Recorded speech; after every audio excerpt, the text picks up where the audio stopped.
Banyak orang yang berkata aku membuang waktuku dengan hobiku ini. Tapi, mau bagaimana lagi? Aku memang sangat mencintai petualangan dan fotografi. Rasanya menyenangkan sekali bisa pergi ke daerah-daerah baru, tempat-tempat yang belum pernah tersentuh sebelumnya. Banyak sekali kepuasan yang aku dapatkan ketika aku menginjakan kakiku di tempat baru. Lantas, semuanya aku abadikan dalam hasil foto-fotoku.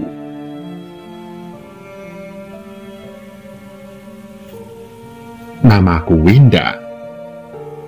Setelah lulus kuliah, aku bekerja sebentar di sebuah travel agent di Bandung.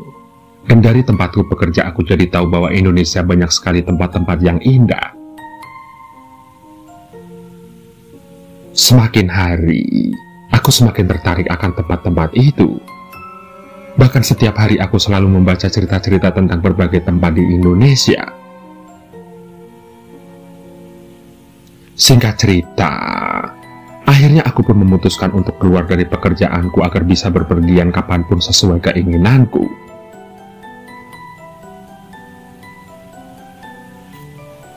Banyak yang menentang keputusanku. Namun ini hidupku. Ini adalah pilihanku.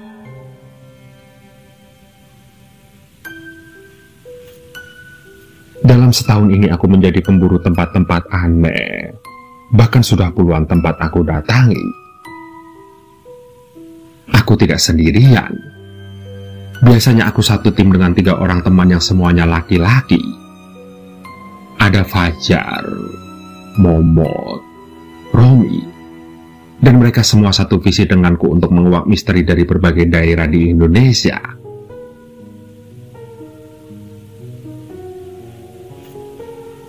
Sekarang, kami semua bersiap berangkat ke suatu desa di daerah Ciamis.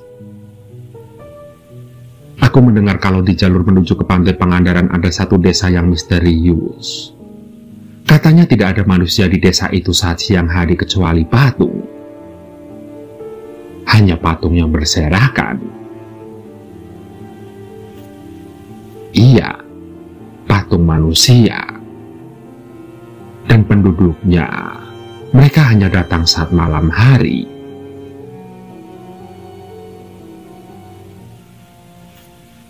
Rasanya bodoh sekali kami melewatkan tempat itu selama ini, karena padahal tempat itu tidak terlalu jauh.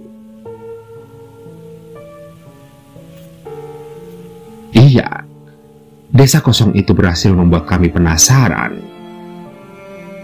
Dan rasa penasaran itu membuat kami tidak bisa menunggu lebih lama lagi untuk segera berangkat ke desa tersebut.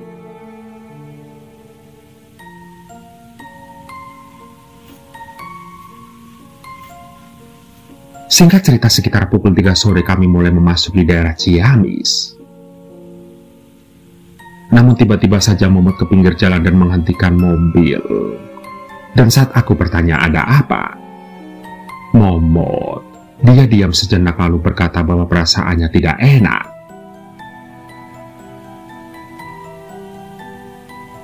Benar, Momot memang punya kemampuan lebih. Itulah kenapa dia masuk ke dalam tim ini.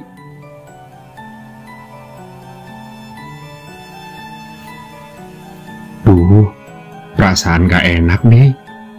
Kayak ada sesuatu dari desa yang mau kita datangin udah ngusir duluan. Gimana kalau kita pulang aja ke Bandung? Mending cari tempat lain deh. Ujar Momot. Dia berkata dengan ragu.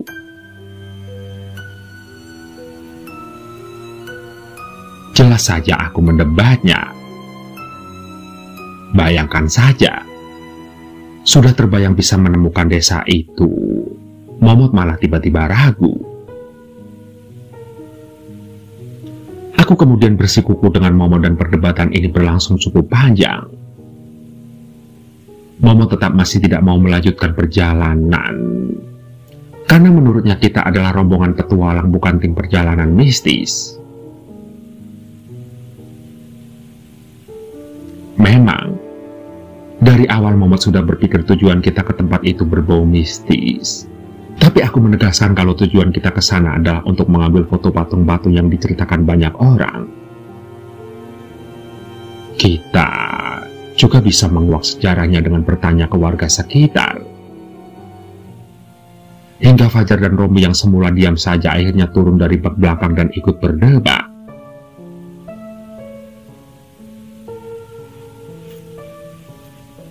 Singkat cerita, setelah berdebat cukup panjang, akhirnya kami berempat sepakat untuk tetap berangkat ke desa itu dengan catatan kami sudah harus keluar dari desa tersebut sebelum maghrib.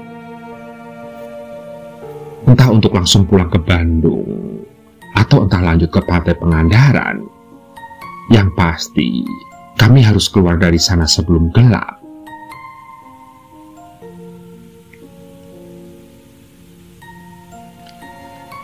Satu jam kemudian tampaknya kami hampir sampai ke desa yang dimaksud. Dan benar, daerahnya memang sangat sepi. Tidak terlihat ada orang sama sekali. Padahal saat itu masih pukul 5 sore. Dan hari pun masih cukup terang.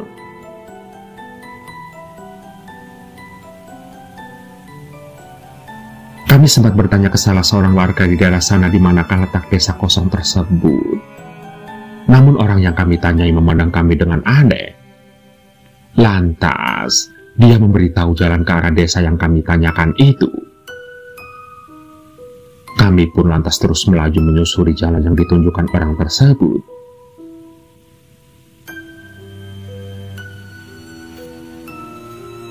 Rasanya daerahnya semakin sepi, benar-benar tidak ada orang, yang membuat perasaanku semakin menggebu-gebu. Aku sempat menengok ke arah Momot. Terlihat ada ekspresi khawatir di wajahnya. Namun, aku tidak terlalu ambil peduli dan kembali menatap ke depan. Hingga tidak berapa lama kemudian aku melihat beberapa bangunan di depan sana. Sepertinya rumah-rumah dari kayu. Atau lebih tepatnya dari bilik.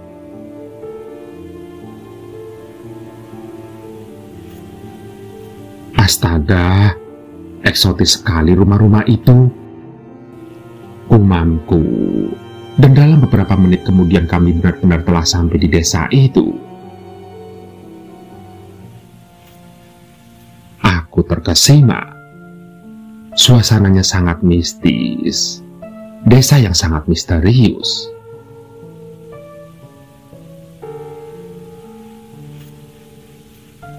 Kami terus berjalan sampai ke tengah desa lalu berhenti. Jantungku berdetak sangat kencang. Aku bertanya-tanya apakah arti dari patung-patung itu. Lantas aku pun turun dari mobil dan berkeliling. Namun aneh, padahal matahari belum terbenam tapi aku merasa sangat takut.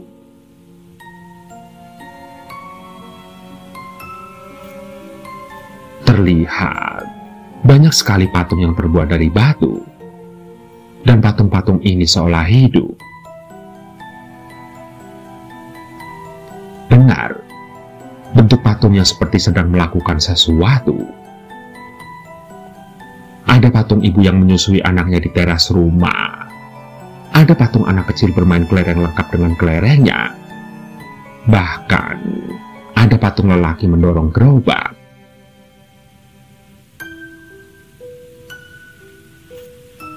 Aneh memang.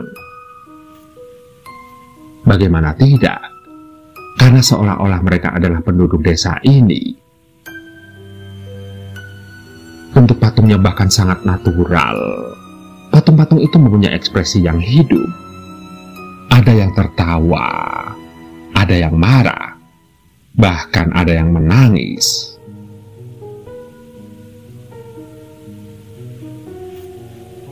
Aku kemudian mendekatkan tanganku ke salah satu patung itu. Aku menyentuhnya perlahan di bagian wajah. Dan ternyata hangat. Benar, patung itu hangat.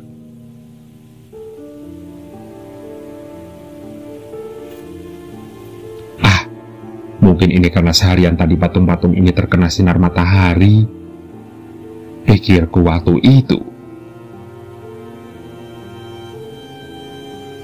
Benar, Kim pun tampak terkesima dan mengagumi apa yang ada di sini, termasuk Momot. Dia seolah lupa kalau dia tadi ketakutan. Lantas, aku pun meminta semuanya untuk berkumpul dan mulai mengambil foto. Kim pun kemudian bergerak ke segala penjuru, sementara aku berkeliling mencari orang yang bisa ditanya. Namun tampaknya mustahil karena di sana benar-benar tidak ada orang, hanya patung.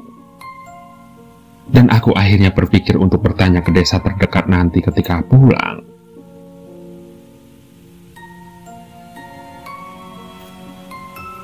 Singkat cerita, tidak terasa hari sudah mulai gelap dan kami semua masih asik mengambil foto. Momotlah yang mengingatkan kami untuk pulang karena hari sudah gelap. Lantas kami pun menurut dan membereskan peralatan kami.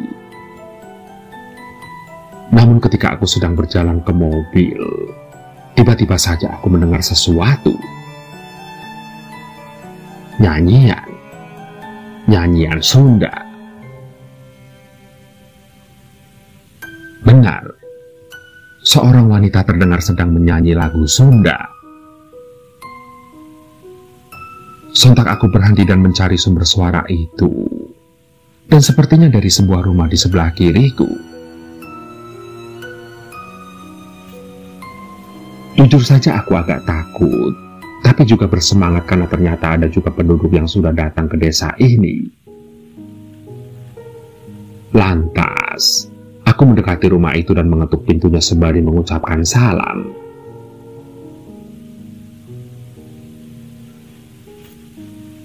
Assalamualaikum.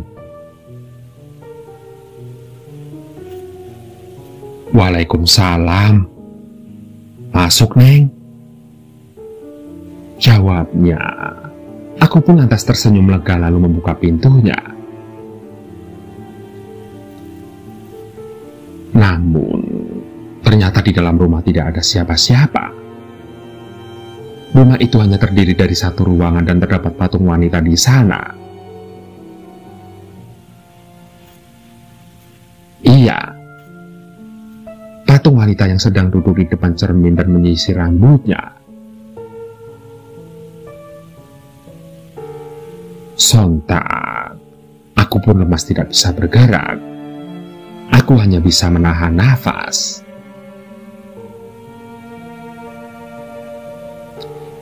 Hingga tidak berapa lama kemudian aku mendengar teriakan Romi.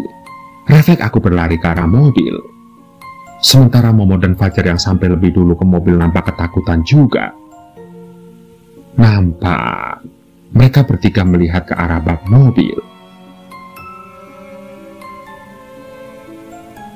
Setelah sampai ke dekat mereka, aku segera melihat ada apa di bak mobil.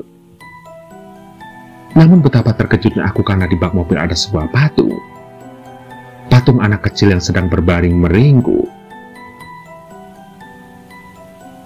Aku kemudian bertanya siapa yang menaruh patung ini ke mobil. Namun mereka semua menggelengkan kepala. Lantas, kenapa patung ini bisa ada di dalam mobil? Siapa yang telah menaruhnya di sana?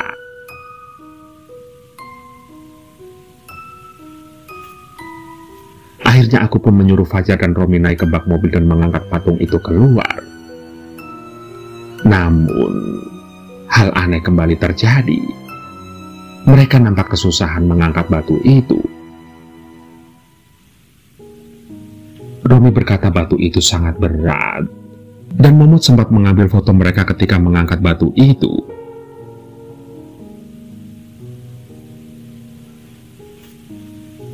Akhirnya setelah penuh perjuangan, patung batu itu berhasil dilempar keluar dari mobil.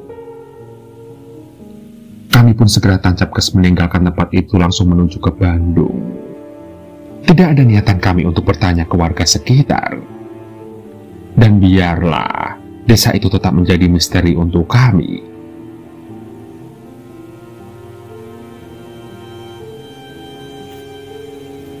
Singkat cerita, besoknya kami melihat hasil foto-foto kami. Namun, kembali kami dibuat kaget. takut dan gemetaran. Bagaimana tidak? Di foto-foto itu tidak ada satupun patung yang nampak. Hanya ada rumah dan bangunan-bangunan. Dan ada satu foto yang mengejutkan kami. Itu adalah foto yang diambil momen saat Romi dan Fajar mengangkut batu dari mobil. Di foto itu tampak Fajar dan Romi bukan mengangkat batu, tapi manusia. Iya, itu adalah anak kecil yang sedang meringkuk dan tersenyum. Bahkan matanya menatap ke arah kamera.